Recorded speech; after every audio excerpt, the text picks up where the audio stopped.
Today is Monday, January 9. I'm Pastor Anthony, and this is Wilderness Wanderings.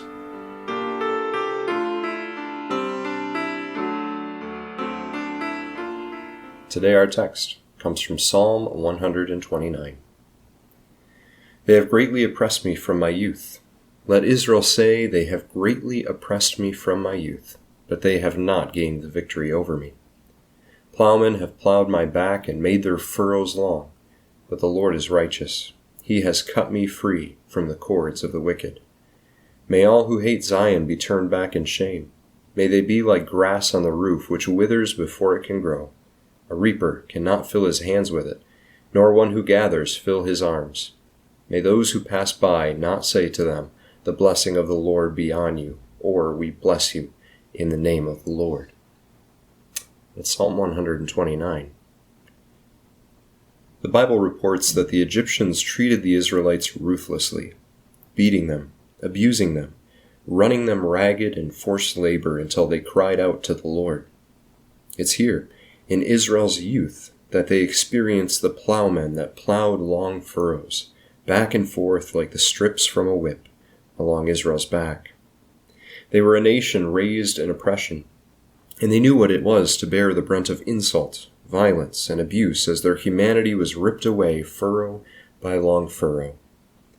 Israel also knew, therefore, what it was to hunger for justice and righteousness, to live with fists clenched, teeth gritted, and anger smoldering under the surface, to live with a curse on their lips. It's not what we would think to call a Christian sentiment, but until the day when the Lord comes, it certainly is an honest one. The Psalms are pretty honest about the hard stuff of life, and this is one of those things. Righteous or not, there were times when Israel actively longed for the downfall and disgrace of her enemies. And yet it is precisely these people, these honest, grumbling, wrestling people, that the Lord comes out in righteousness to save. Israel knew just what that meant too. It was the Lord that first blessed them and gave their ancestor Jacob the name Israel, the one who wrestles with God. It was the Lord that acted out in righteousness to uphold their cause against the wicked oppression of the Egyptians too, cutting them free from the cords of the wicked and ending the tyranny of the slave-driving plowmen. After Egypt and throughout the Old Testament, the Lord delivers Israel from the hand of their enemies again and again and again. The same basic truth rings out in 1,000 places on Israel's lips in the Old Testament then, that the Lord is righteous, and that He has cut me free. Troubles and forms of oppression still face us today, in small ways and large. All sorts of untidy emotions bubble to the surface with it. Fear, sadness, rage, bitterness, any of which can leave us cursing or close to it. That's honest. It happened to the Israelites too. But lo and behold, it finds its place right here in the prayer book of God's people, in the Psalms. Those ancient Israelites did not bother to hide such untidy feelings from God. He sees it anyway, and so they simply brought it into the conversation with them. Might as well be honest. How else can you be healed? Because it is God who heals the long gouges of the furrows plowed into our hearts and lives. It is God who cuts us free from the cords of oppression. Through another dramatic action of God, not the Red Sea, but the waters of baptism, we too have come to know salvation.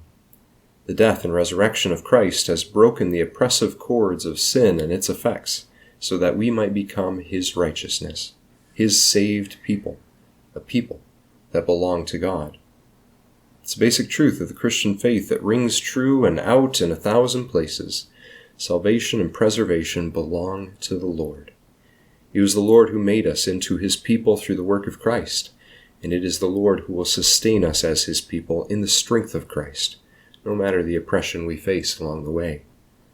So as we journey on together, no matter how easy or hard the road we face, it's important that we continue to remind and encourage one another of who we are because of who God is and what He has done, just as the Israelites did each year on their journey when they sang, "Let Israel say, they have greatly oppressed me from my youth, but the Lord is righteous. He has cut me free." Go also with God's blessing. May the peace of the Lord Christ go with you, wherever he may send you. May he guide you through the wilderness and protect you through the storm. May he bring you home rejoicing at the wonders he has shown you. May he bring you home rejoicing once again into our doors.